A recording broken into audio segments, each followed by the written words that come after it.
Direction of Minister Tyrell Richardson. Right now, brothers and sisters, I want you to get on your feet. If you're at home, put your hands together for the president and founder of the National Action Network, the Reverend Dr. Al Sharpton.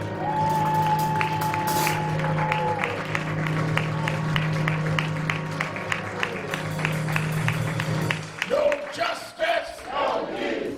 No justice, no peace. No justice, no peace. No justice, no peace. What do we want? Justice. What do we want? Justice. What do we want? Justice. When do we want it? Now. When do we want it? Now. When do we want it? Now. When do we want it? Now. Fist bump the person next to you, tell them you love them.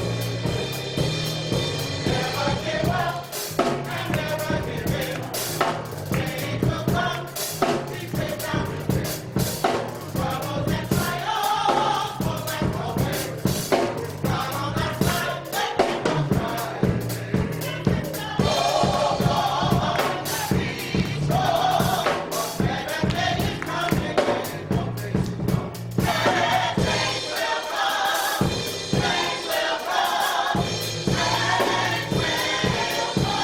Money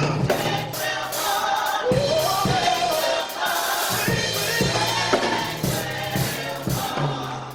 Man was arrested in South Africa, accused of being a terrorist and a killer. They put him in jail and put him on trial with others. They asked for the death penalty. They asked that they be executed. The judge gave them life in prison. And for 27 years, he stayed in a cell. 16 of those years, he wasn't allowed to even see his wife. And when he was allowed, after 16 years, he had to touch her through a screen. They were not allowed to physically touch. He couldn't read a newspaper. He heard his son was killed in a car accident. He asked to be allowed to go with some of the officers to his son's funeral. They said, if you denounce your fight against apartheid, we'll let you go. He said, I can't do that. And they said, well, you're denied. He couldn't go to bury his own child. Mother died. He couldn't go to bury his mother. But after 27 years of standing up, not ever seeing he'd see daylight again on the outside, 27 years later, they had to open up the door. Not only did he become free as a prisoner, he went on to become the president of South Africa. I remember when he came to the United States after serving those 27 years, and he came to speak in this city. First stop he made was over to see Wyatt T. Walker, who chaired our board at Canaan Baptist Church. Pictures are here on the wall, and I stood on the pulpit with Nelson Mandela. And Nelson Mandela said to us that day that if you don't give up, if you don't give out, Y'all been through a lot, but you ain't been through what I've been through. 27 years, not even knowing what my wife's hand felt like. But I didn't give up, because somehow I know my change would come. Your change will come. Your change.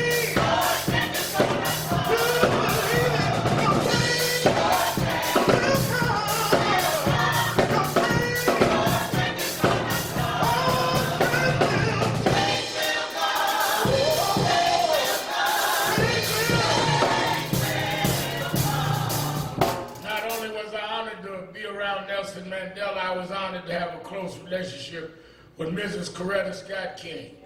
And I remember one night we were all in Washington, Martin III, her son and I, and we were talking, and she was admonishing us to make sure we keep the struggle going, but to operate at a level of dignity that you don't lose the message in your method. And she said that they took my husband. Then they turned around one day in the church, man walked in and shot his mother, her mother-in-law, at the organ in Ebenezer Church.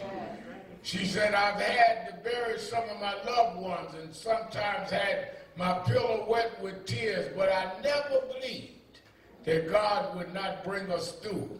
And I believed that if my faith outran my fear, my change would come. Your change will come. Your change.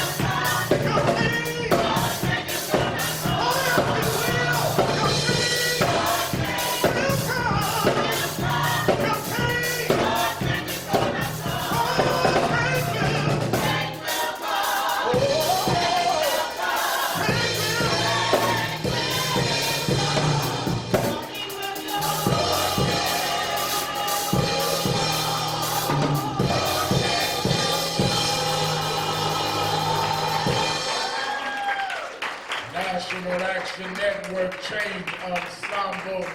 Give them a big hand. Give them a big hand. Certainly we're happy to be with you another Saturday morning.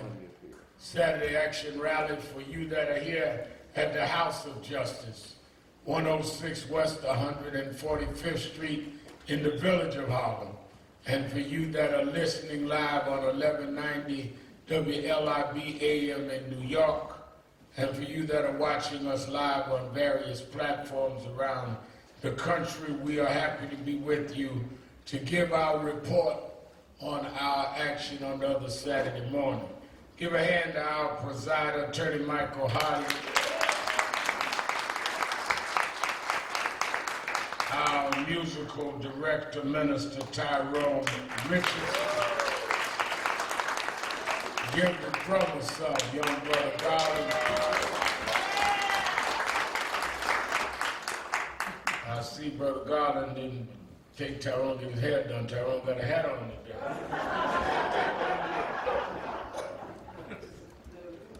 Let's also give a hand to our inspirational speaker. You ain't got nothing to lose, Reverend C. Omar Evans. Give Reverend Evans a hand. I needed to hear that going around Brunswick, Georgia this week. Yeah. I'm on my way back. I'm going to tell them you ain't got nothing to lose. I'm going to use some of that. Them knuckles looking at famine or looking to die. A lot of y'all, sometimes going through to your enemies, your only option. And sometimes God will set you up. You know, a lot of folk mistaken misfortune as the devil. And sometimes God allows misfortune to do a wake-up call for you. You know, if you read Exodus and you get to that part where Pharaoh's army started trying to come and recapture their slaves, the Bible said that God told Moses, I hardened Pharaoh's heart. Sometimes you go through things with life and people or situations that God puts on you to make you stronger. You want to get strong, but you don't want to have nothing to make you strong. You know, I get up, work out every morning. You can't just lay up in the bed and dream up muscles. You got to get up and do something. know, a lot of y'all think God is a magician for you. Lay up in the bed, put your arms up and say, I want muscles, Lord. Give me muscles right now. Get up and go lift some weights. So I really like that message because there's nothing worse than people at the bottom of the barrel thinking that they can't do nothing, shouldn't do nothing. What are you protecting? If you down and got nothing to lose. I can see folk with something worried, but folk with nothing ain't got nothing to worry about. And I love that message. Give Minister Reverend C. Ahmaud Arbery another hand. Let me say that we dedicate the broadcast today. She's traveling, but we want to say happy birthday to our communications queen for over the last 20 years, Rachel Nordlinger. Give Rachel a hand.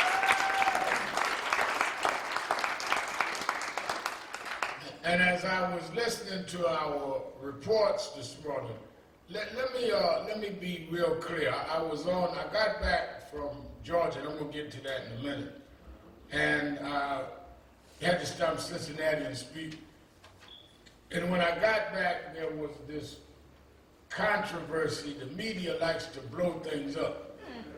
And one of the things I keep telling people is the objective of activists is not to follow the news, but let the news follow them. Some folk deal with activism based on what is in the news, rather than strategically say, I'm going to use the news to focus on an issue.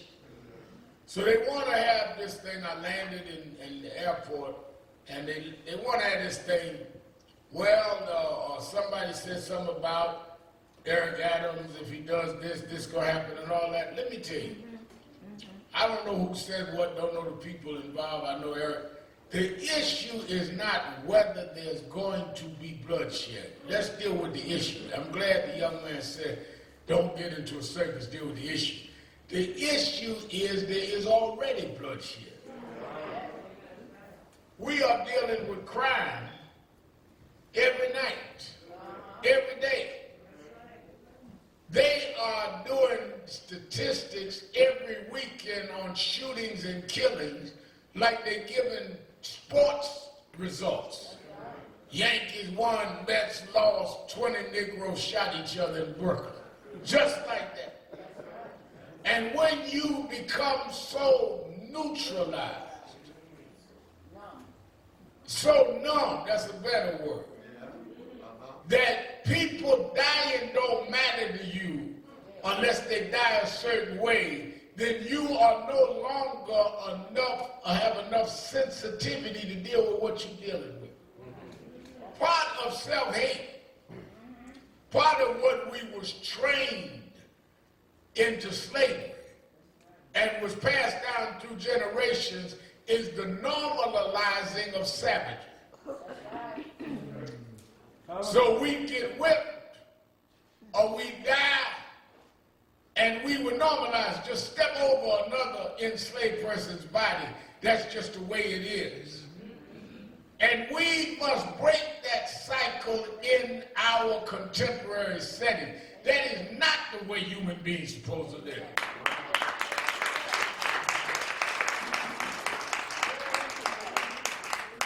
Or woman got pushed in front of the train. Or guy got shot down the block. Or kid is missing. Oh, ain't that something? Well, that's just times are bad. No, that you can't just cavalier let that go. And that is why society gets worse. When those in society just sit back and allow things to happen with no addressing it and no dealing with it. And many of us have began normalizing that. That's a slave mentality. People in other communities wouldn't tolerate the stuff we tolerate.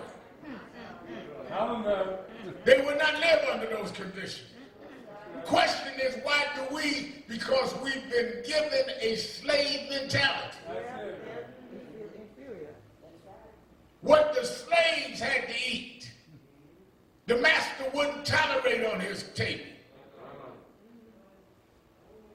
But we tolerate tolerated it because we were trained to. And the master's children wouldn't because they were raised differently. Which is why that's why huddle is important on Monday night.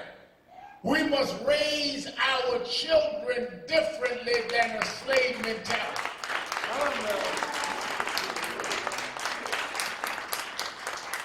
It starts with your mind. That's it. If you do not correct your mind, the rest of you won't matter.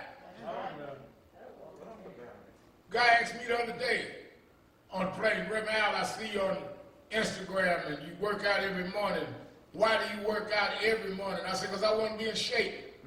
He said, where'd you get that from? I said, years ago, I was very close with the Godfather, Soul James Brown. Y'all know that he didn't. And I said that I remember one morning, he had to go catch a plane early. He was in New York, and he had to go out to Teterboro to get his plane early, and I went to meet him right out to the airport. And when we came out of the hotel he was staying, he was facing Central Park. Now this is in the 80s. And there were people running in Central Park on the side.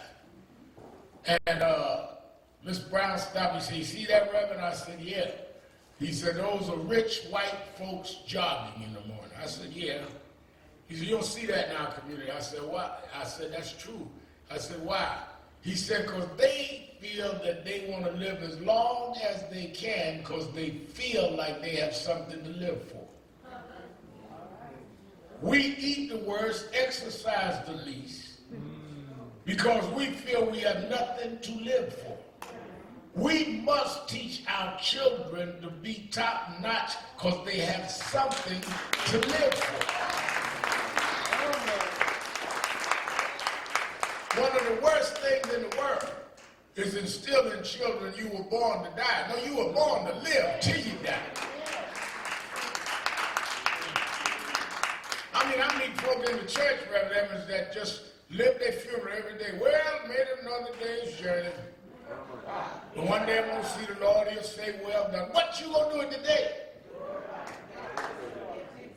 Step by step. Just getting along.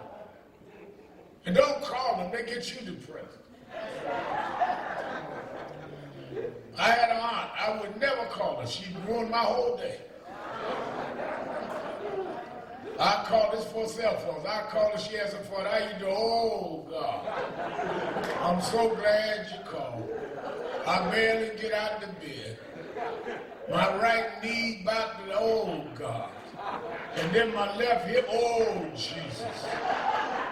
And I hear them no good kids downstairs fighting. I don't even know what's wrong." I went from joy to depression in 3 minutes. I just quit calling. You were born to live. You weren't born to die. The question is what you're going to do with your life.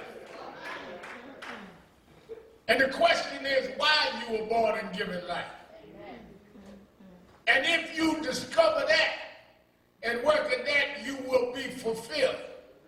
But all of this about jumping and into these concessions of who we are, saying that we accept designation. One of the things that they did in slavery is condition you so to they condition the children and they condition other children, and you had to break that cycle. So I want us to focus on that. Let me say, by way of announcements, that we are going to have turkey distribution for Thanksgiving. Folk are calling us asking if we're giving out turkeys this year, and the answer is yes. And we're going to distribute turkeys 5:30 on November 23rd. And we're giving them out as long as they are turkeys supplied here. We don't get here late because you will be a turkey rather than get a turkey.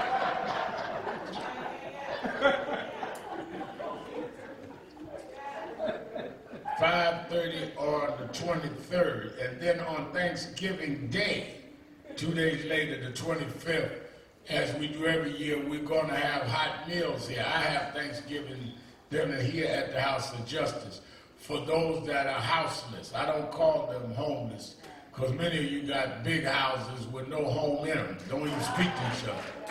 So those that are houseless and shelters, and those that may be seniors and don't have family here, come have Thanksgiving with me and our staff. We start serving at 11:30 on Thanksgiving Day. So I want everybody to know what we're doing for Thanksgiving. Now, I'm not into the Thanksgiving thing or what they did to the Native Americans, but I am into making sure that we have a communal family coming together around the holiday. A lot of folk do not know how it is to bond because they have no family or friends to be with, but they can bond with us Thanksgiving Day. We here all day. I do my radio show from here all day on Thanksgiving Day. Have done it since we've had the National Action Network, and I want y'all to be here. And many of you that need a turkey, ain't no shame in not having enough money to get a turkey. Come and get a turkey here on 5:30 on Tuesday before Thanksgiving, which is the 23rd. But 5:30 is 5:30. 6:30, you'll know how long the truck been gone.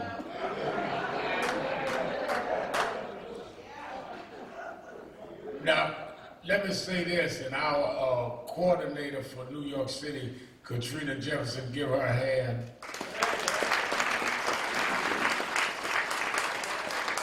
And Katrina and Patrice, who's been under the weather, and Dominique hooked this up. Don't come with a list like, this is your turkey distribution. Some folk come out, I need 5. No, we are not setting you up for your turkey counter sales around the corner. This is a turkey, a person. Let's welcome Impact TV joining us all over the country.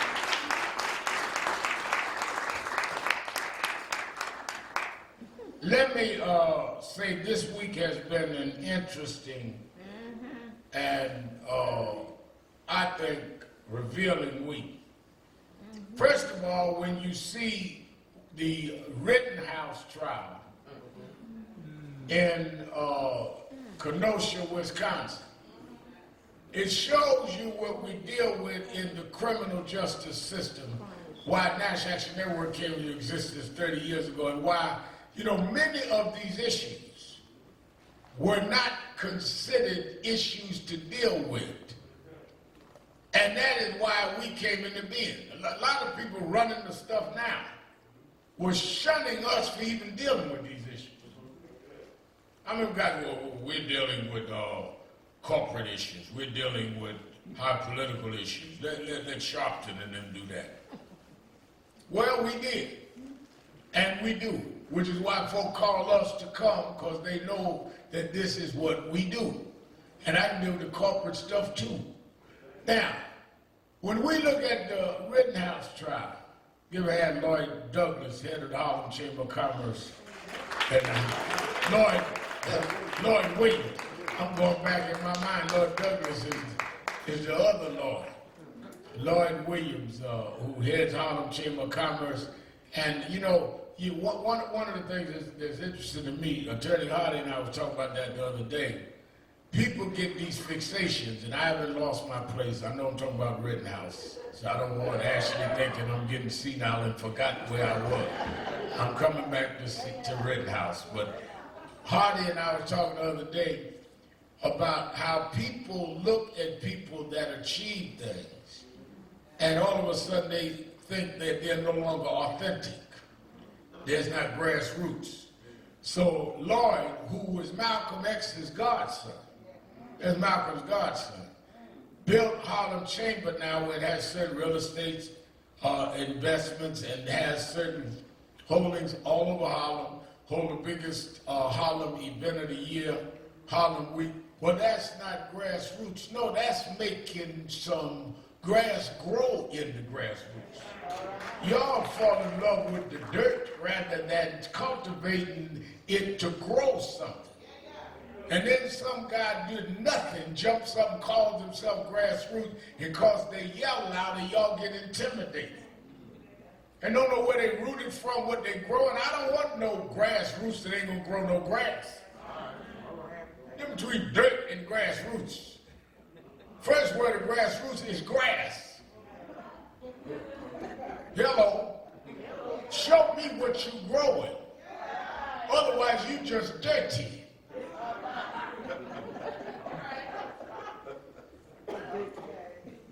Yo, what I'm talking about. I'm grass. No, you just dirty. Give a hand to Lloyd Williams.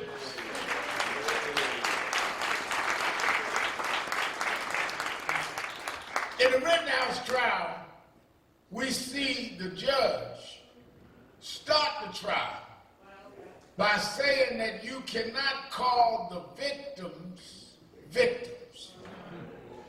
He said that Rittenhouse, 17 years old, left Illinois, crossed the state lines, headed into Wisconsin with an AR-15 rifle. Said that he was going to protect property and damage. First of all, it's illegal for him to have the gun. Illegal to cross the state line. And he's going to assign himself to protect property that he don't even know the folk.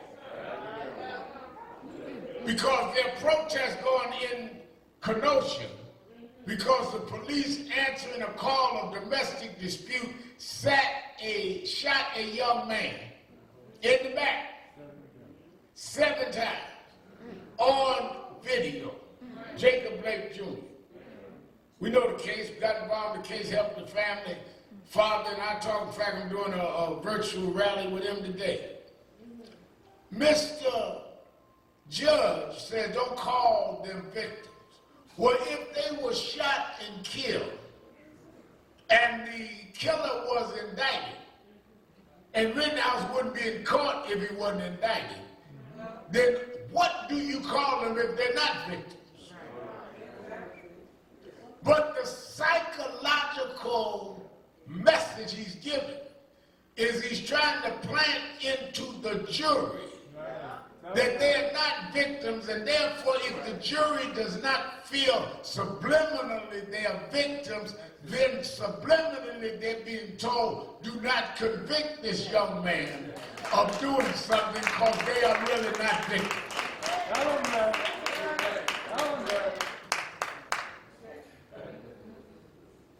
Then you go into Brunswick, Georgia. Now, many of y'all know that the minute this happened in Brunswick, we got a call about Ahmaud Arbery from day one. This is even before the videos came out. I put Ahmaud's father on my television show, Politics Nation. Ahmaud's father will be on this evening, 5 p.m. Eastern Time, on my show, MSNBC at 5 o'clock. Ahmaud's father and Ben Crump will be on today. But I put him on before, and I told him that we would stand with him. Attorney Lee Merritt represents the mother, and I've had her on before. So we went the whole journey with them. Even as George Floyd happened and others happened, we stayed with the Ahmaud family. When we brought over 200,000 people to Washington, August 28, 2020, last year, we had Ahmaud's father and mother there, spoke at the rally. So we've kept a relationship. When I preached in Savannah, Georgia 3 weeks ago, which is an hour and a half from Brunswick, both Ahmaud's father, Marcus, and his mother, Wanda, drove all the way to Savannah to be in the service with me. And after church, Lee Merritt and the parents and I held a press conference in which we called for justice, and the mother and father asked me to please come to the trial. I'm giving y'all the background so you folks, watching us at home, some of you holy rollers that only read one line of the newspaper and think you're a scholar. So I went to Brunswick by the invitation of parents and lawyers that I've been working with over a year. And that we supported and helped in many ways that I have talked about. Gwen Carr's here this morning, Mother Eric Gardner. Give her a hand. Gwen will tell you that Nan and I support victims in ways we never publicize. Not because we're humble, but because we don't need everybody coming asking us to do certain things. So we went by. I get to the courthouse, they say that the courthouse rules is the parents can bring in one person apiece. This has been going on since the trial started. And the father said, Reverend Al are going with me, he's my designee, and the mother designated whoever was going in with her. Lunch break, we went downstairs. There was many local activists there, others from around the country, had a prayer vigil. Because why y'all gonna have a prayer vigil? Because that's what preachers do, we pray. Go back upstairs, we sat on the last row in the courthouse. Very last row. Sit next to the father, sit next to the mother, sit next to her guests and the lawyers. In front, I want y'all to get the scene. In front of us is the family of the three men that killed her son. The family of the defendants are seated first.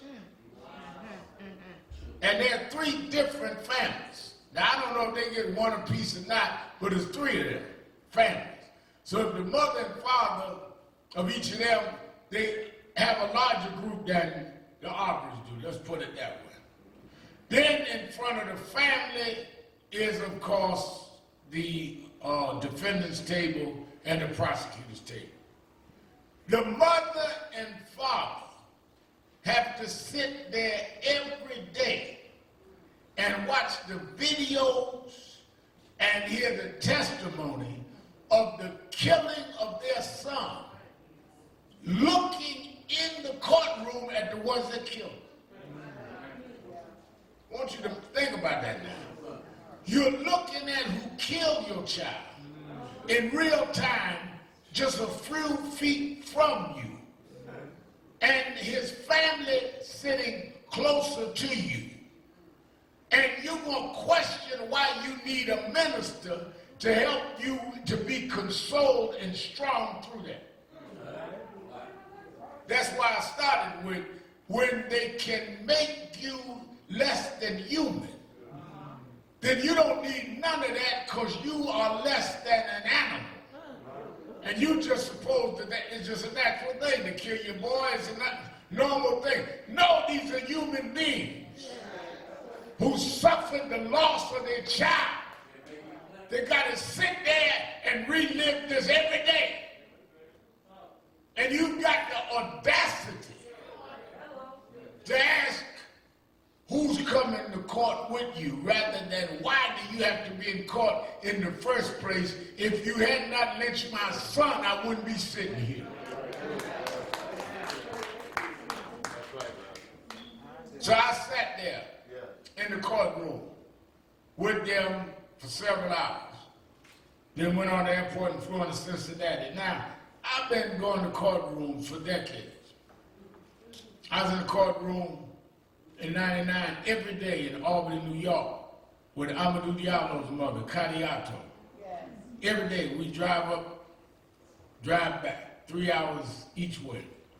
I've been in the courtroom with Sean Bell's family. I've been in the courtroom any number of cases. I've never heard anybody in any of these cases question why you in the courtroom. In '86, in Howard Beach, we was in the courtroom every day. The fact that this man, this lawyer, the next day, he said that when I was there, but when I got back to New York, it was a maelstrom of meetings. Because this man got up in court, and said that he understands that Al Sharpton was there yesterday, and that he said, I don't know, some others may have been, I don't know, but we got to stop black pastors. That's what he said now. He didn't say we got to stop pastors. He said black pastors. That's what made it racist. I want to be specific now. I'm not talking about Franklin Graham. I'm not talking about whoever Swaggart boy is. Black pastors. From coming in the courtroom. If Al Sharpton, the pastor, he ain't got a church in Georgia. This is what the man said. And went on and on and on. That we may influence or intimidate the jury. Now, let me break that down. To think that my mere presence is intimidating is the same psychology that his defendant has, who thinks that Ahmaud Arbery's mere presence was intimidating.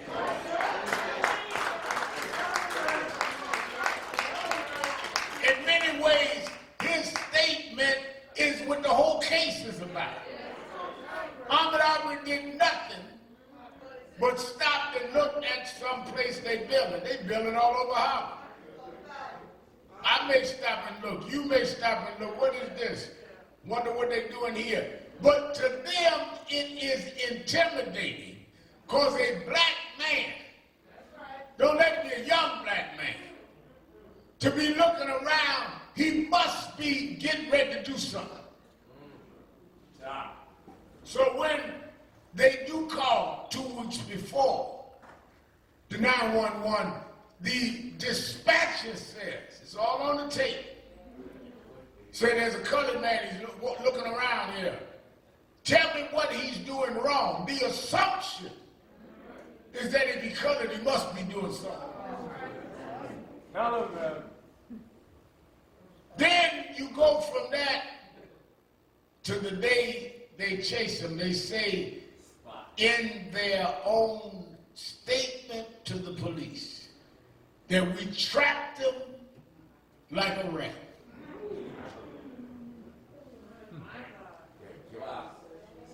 I'm listening to tape now. We trapped him like a rat. And killed this boy, jogging, making themselves, not only people talk about you, not the deputy police, no, they became the judge, the jury, and the executioner. And the suspicion that he was doing something wrong was the color of his skin. The owner that was having this thing built, whatever it was going to be, a house or whatever, had made a report that some whites had done something at his house. But nothing happened to them. But if you're black, you're subject to whatever the decision is of anybody, because blacks, Dred Scott, has no rights that any white is bound to respect. That is what this trial is about. The fact then that they can go into Brunswick, Georgia. Funny thing happened when I got to Brunswick. They said that I had Reverend Ron Saylor, who heads our Atlanta National Action Network office. He advanced us into Brunswick. So he called me in the car and he said that I want you to pull up to this street next to the court. The mayor and the sheriff is going to walk you in to where you got to go. I said, the mayor and the sheriff? He said, yeah. I got out of the car. The mayor of Brunswick is black. 55% of the population is black. But the jury is 11 whites to 1 black. How do you have, in a city 55% black, less than 10% black on the jury. And when the lawyer and the prosecutor finished the makeup of the jury, and the prosecutor brought up the racial imbalance, the judge says it does appear to be biased, but because of Georgia law, I can't do nothing about it. Which is why I said, when I was down there on Thursday, is that we've got to not only deal with this case, we've got to deal with Georgia law.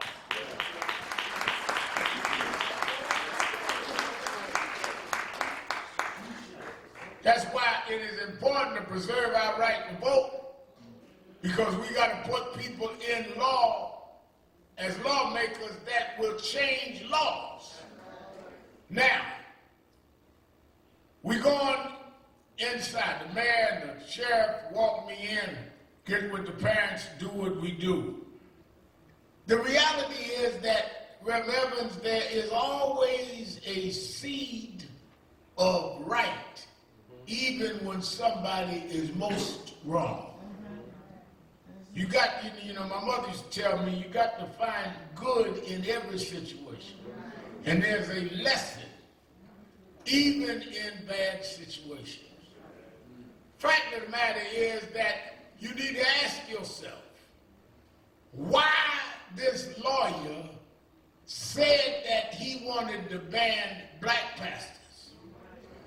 Because obviously in the way that he was raised, and the fact that he was a Southerner that understood the ways of the South, he knew that the backbone of fighting against their racism and bigotry has always been black pastors.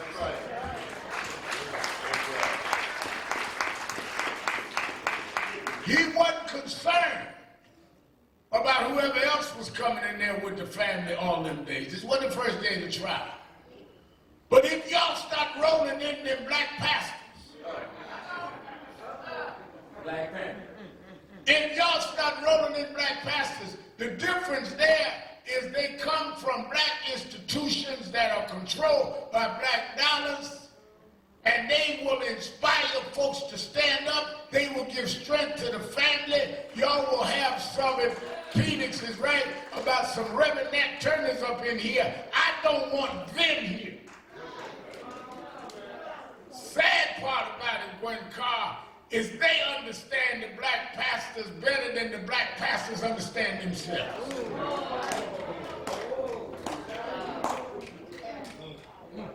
They know who you are, but you forgot who you are. You think you're some holy entertainers.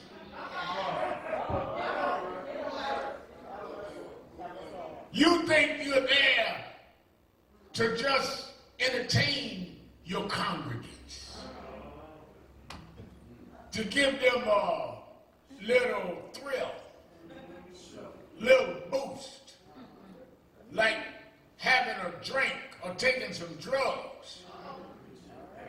You give them a little up rather than leave them in a struggle. Black pastors were not the bedrock of the community because of their style. It was because of the substantive fight that they led toward the liberation of their people.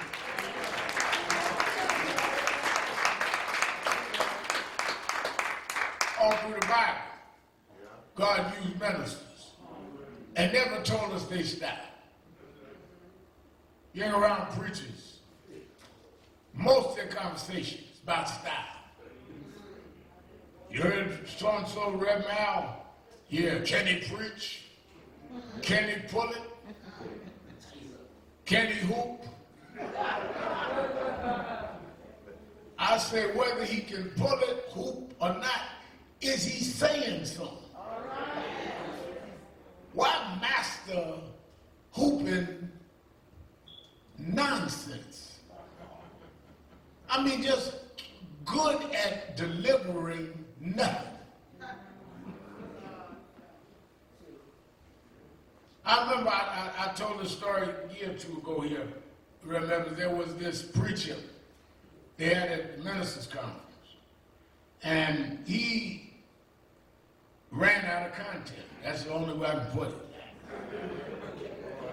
He had his little notes. You know, I don't really speak from notes because I started preaching before I could read some extemporaneous, but a lot of preachers preach from notes or manuscripts, and that's fine. Whichever way you got to live your message. But he ran out. And he got to his ending and he started doing his hoop. And God, oh Lord. And all that's good, because that's part of the rhythm of how we preach. They come out of slavery when the slave master, after Nat Turner, some slave rebellions, said we couldn't preach no more. We would go into a hoop, and the slave master thought we were singing. That's where hooping come from. Slave master didn't know we was just giving our message in rhythm. So he went into this rhythm, and he ran it as long as he could. He ran out of hooping, this preacher at the Baptist ministers' conference that day. And,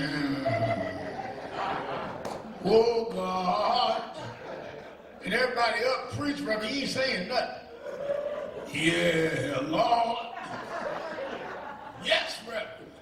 He said, and I went the other day. Where you go, Reverend? I went to Montgomery Ward. First floor, underwear. Second floor, lingerie. Third floor. And folk just jumping and shouting.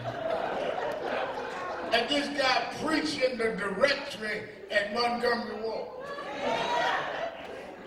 That's what some of y'all have reduced black pastors to. Entertainers. Making you feel better, giving you a rush, rather than strengthening your spirit to face what you got to face.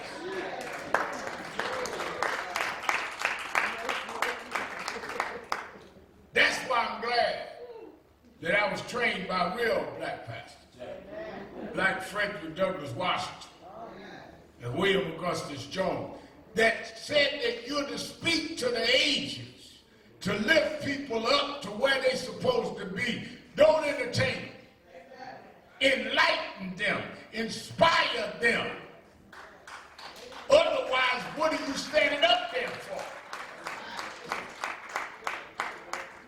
So the man got upset. He got such backlash. He got up yesterday, and with this, if I offended somebody, I'm sorry. Let me tell you something. This Thursday, the 18th of November, I'm calling on preachers all over the country to meet me back in Brunswick, Georgia. We're going to that courthouse on this Thursday.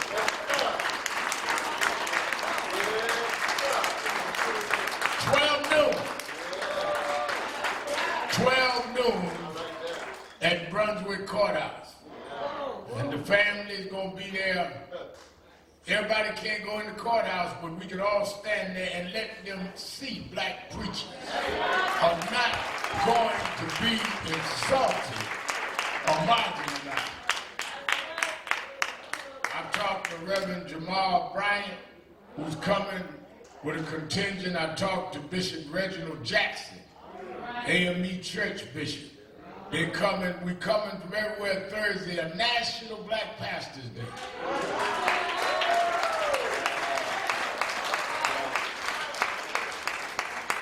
Attorney Ben Crump and Attorney Lee Merrick, we must make a statement that you cannot just insult black pastors and we not respond en masse. Imagine if a black lawyer, imagine if Michael Hardy had said that about white pastors or white priests or white rabbis. They would have been saying this by him. But to allow this to go down, like black pastors again, going to the beginning of my remarks today, you normalize being dehumanized. So I want everybody, and as I said, I'm his father and Attorney Crump be on my show at 5 o'clock today. Now let me give you another thing. On Monday, they're going to sign, the President Biden is going to sign the infrastructure bill. Now one of the things that we're looking at, we want to see the infrastructure bill signed, and we want to see Build Back Better signed. One of the things that I give credit to the Congressional Black Caucus under Congresswoman Beatty is that they have made sure that some of the contracts for rebuilding go to black contractors. And the jobs. There is no doubt that we need infrastructure rebuilding, but we must make sure that a lot of that is designated for our communities. All you got to do is ride down Lenox Avenue and you know we need some infrastructure rebuilding. And we need the contracts though, and the jobs. And we need to make sure that the whole premise of it is fair. Then when they go to buy the Build Back Better, same thing. But then the other part of this, Lord, is that we're going to make the issue that if y'all can get infrastructure through, you must also get voting rights through.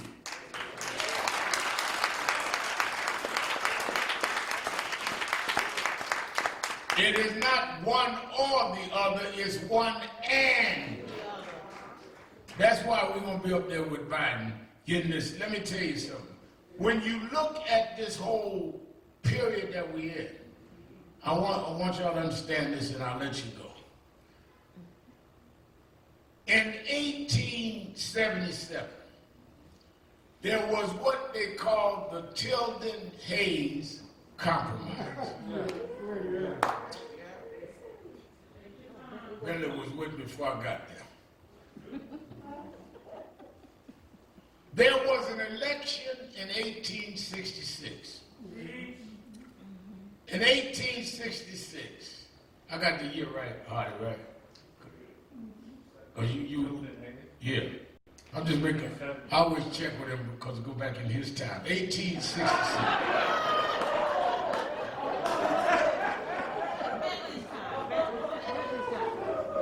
I like to pick on Hardy. People wonder why, people ask me all the time, listen, you're on the radio, why you always pick on Hardy? Because Hardy is you ever watch The Wiz, Don't Bring Me No Bad News? He's the bad news bearer. I come to the office every morning, how we doing? Well, and he take out his sheet of paper. By the time he get finished, I almost jump out the window. So I wait till Saturday to pay him back. 1866, they had a race between Rutherford Hayes and Samuel Tilden. As the race, Republican against the Democrat. The Republican was supposed to be for emancipation. It was the party of Lincoln then. Democrats were the party that were the manicured, polished Confederates at that time. Hayes was the Democrat, and Tilden was the Republican.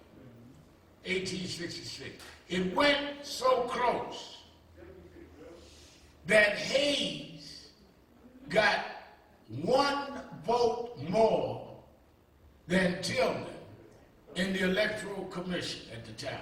They didn't call it Electoral College, Electoral Commission.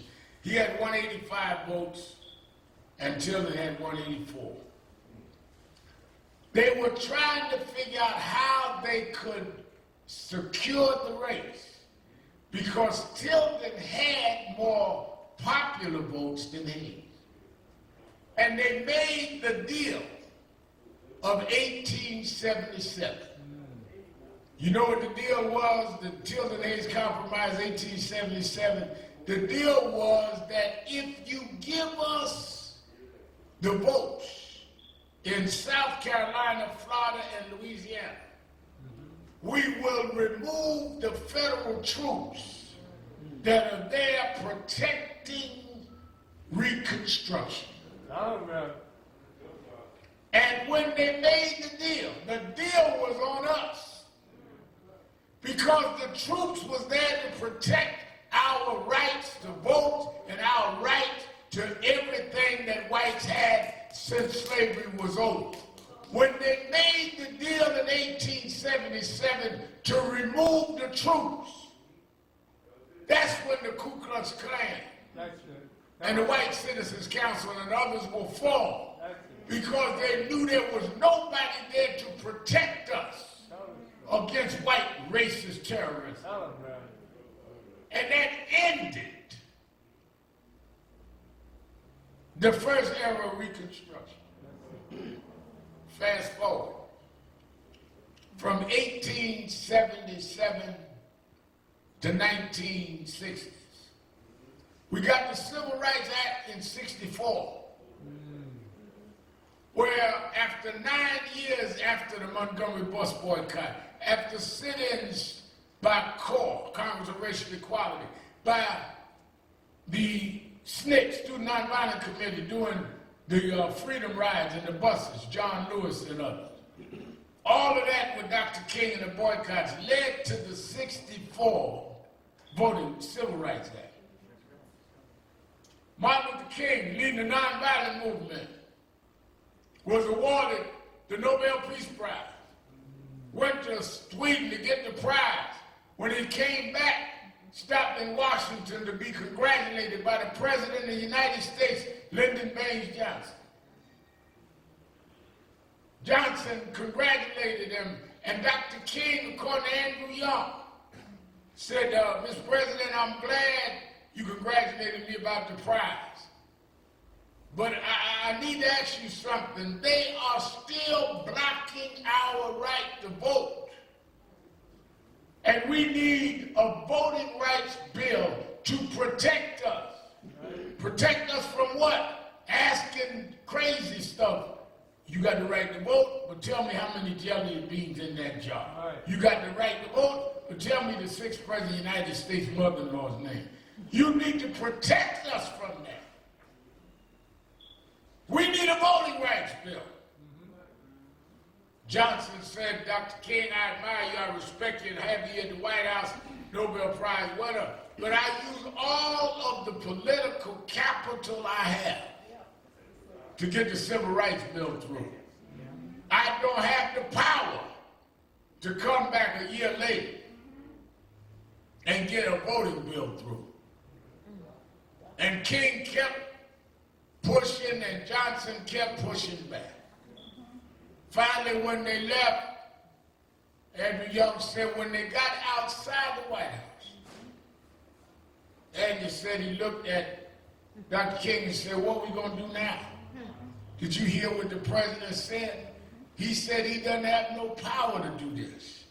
And Dr. King said, well, I guess we're going back down south and get the president some power.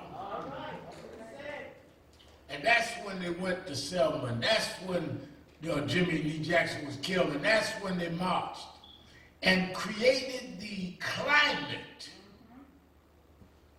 for the Voting Rights Act. What we do in National Action Network is we create climates to make change.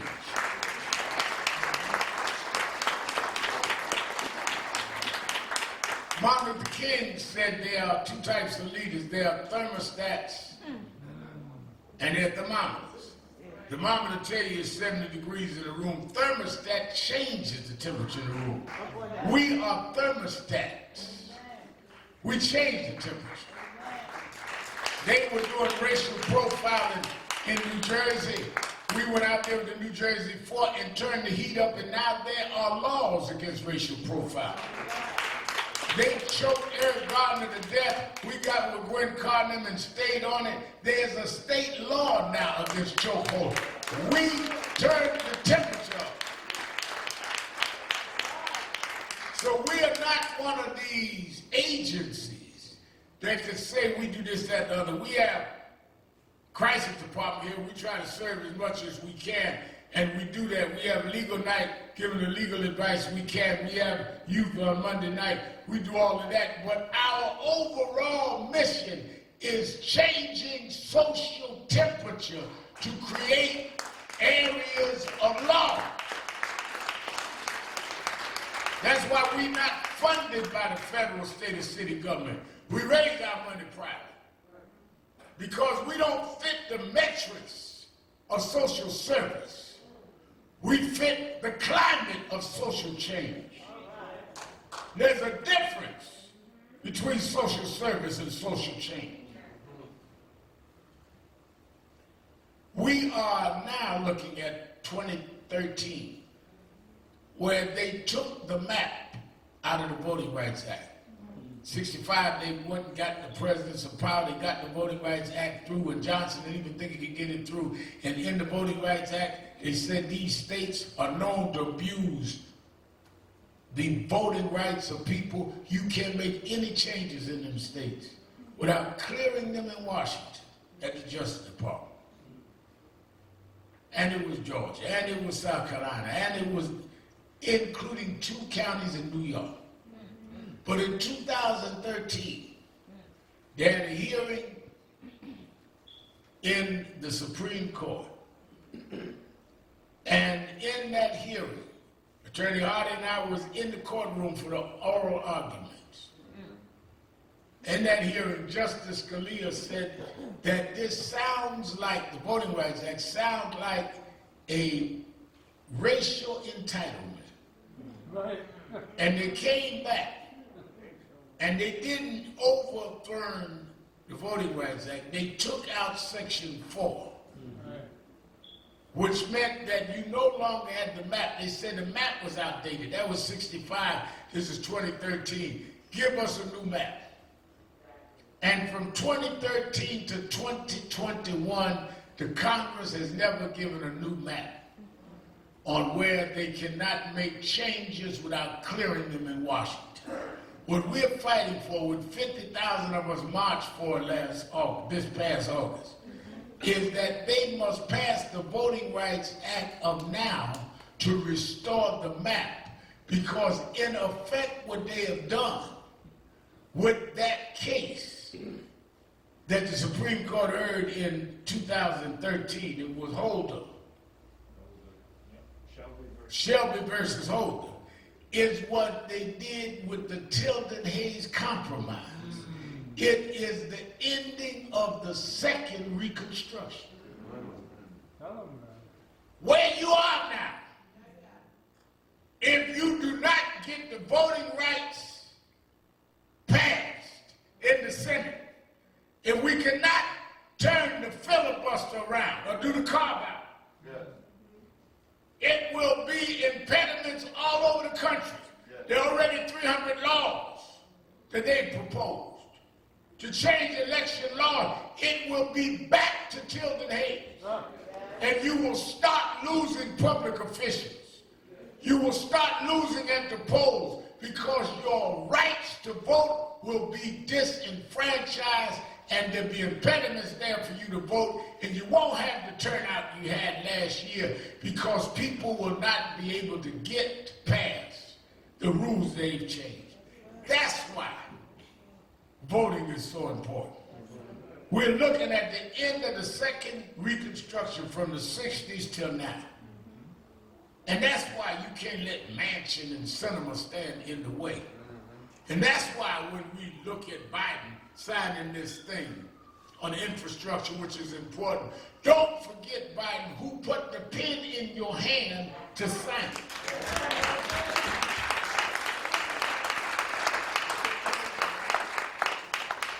That's why we have to have voting along with it. And that's why we got to be clear who we are and why we are. Yeah, I'm going to deal with voting rights and Brunswick in 1 week. Because that's what we do.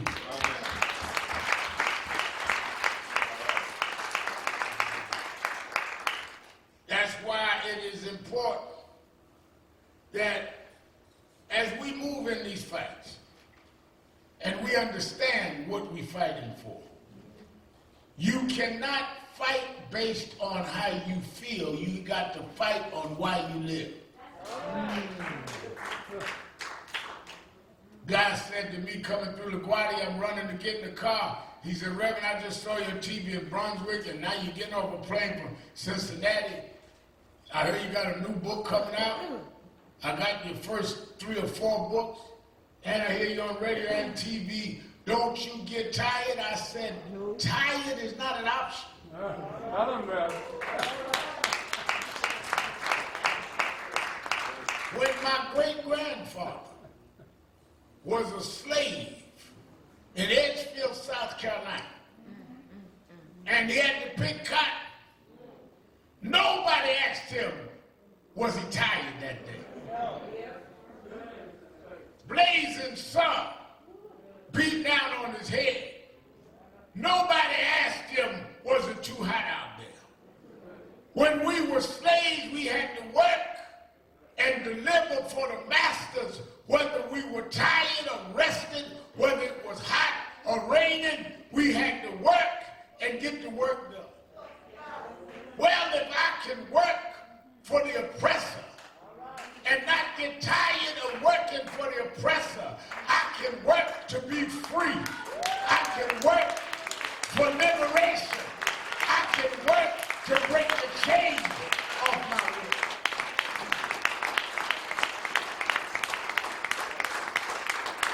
Yes, I need NAN and do TV and do radio and write books and fly all over the country because I think of my great-grandfather who had to roll tobacco road and had to pick cotton, and they didn't give him a day off. He didn't have no vacation, wasn't no lunch break. If I can be forced to work like that for you, I can sure work that way for myself. I don't know. I don't know. That's why I pray. I don't ask God for no vacation. I ask God for strength to run this race. I can't run this race by myself, but if God be for me, if God be for me, if God be for me, He's more than the whole world against me. He's my rock in a weary land, and I don't feel no ways tired. I come too far from where I started from. Nobody told me that the road would be easy, but I don't believe. On my way to Brunswick, I don't believe. On my way to D.C., I don't believe. He brought me this far to leave me now. Stand up, black man. Stand up, black woman. Don't you get weary. Don't you get tired.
doors of the movement.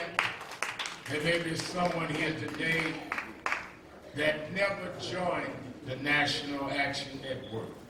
You hear us on the radio, you see us at various television activities, but never became a member of the organization. Right here in New York, we have 23 or so committees in the chapter. We have various chapters all over the country. You that are listening on radio or watching on TV, you can call and join online at 1-877-626-4651, 1-877-626-4651. But if you're here in the auditorium and never join, all you have to do is come down either aisle and become a member of National Action Network. Again, you nationally can go online. We can sign you to a chapter. Chairman of our Baltimore, Maryland chapters in the house. Let's stand up, Larry Young, Chairman of Maryland. National Action Network is in the house. Come on, everybody sing it. If you're here, come on. Everybody sing. Everybody sing.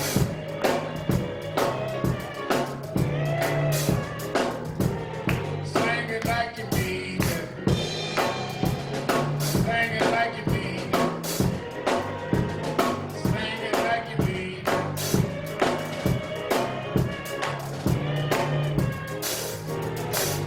All right. I want to again remind everybody, we tell your pastor, I text back and forth my pastor this morning, tell your pastor if there's any way he can meet us in Brunswick on this Thursday, the 18th. Some want to go Monday, Tuesday. I said, no, give people time to get there. I want every pastor we can get to meet us in Brunswick Thursday at 12 noon from the courthouse. As the family, don't forget the father, Marcus Arbery, will be with me on Politics Nation at 5 o'clock today. I'm also going to have Attorney Crunk with him. I'm going to have some of our members of Congress. I'm going to ask them about voting rights. And then tomorrow night, again, Congressman Clyburn and others will be on every Monday, every Saturday and Sunday at 5 o'clock. Also, you in Radio Land that want to help support National Action Network, you can go to www.nationalactionnetwork.net, www.nationalactionnetwork.net, or you can call in at 1-877-626-4651, 1-877-626-4651. And you that are here, we're going to raise our offering in a minute, and we always need your support. Now, as y'all come forward, Derek, to raise the offering, y'all give me that praise. There's a guy that comes here every week, and he's got a funny biology, because every time I raise the offering, he got to go to the men's room. So I want y'all to give me the pen. I'm going in the men's room right. He gonna go in there one Saturday. I'm gonna come right behind him with the pen. You that want to support us, go to www.nationalactionnetwork.net. I shouldn't have said that, because now he's gonna sit there and wet himself up. Go on to the bathroom. Don't mess up my chair. Go on to the bathroom. All right, let us take our offering. Again, you in Radio Land can call in and support us, 1-877-626-4651, 1-877-626-4651. All right, let us get ready to take our offering. Everybody give to the best of your ability, because many of us have everything that we spend money on but supporting the organizations that we claim we need. We need somebody to do something about that down in Brunswick. We need somebody, well, how are we going to do something if you never support nothing? You may not be able to write a big grant, but you can give something. Sometime, and y'all ain't broke every week. We all have bad weeks, but you ain't broke all the time. All right, let me raise our offering. I need about 10 people, 10 that give $100 or more to come first. I need about 10 people. Guardians, $100. Winston Gilchrist, $100. Lloyd Williams, $100.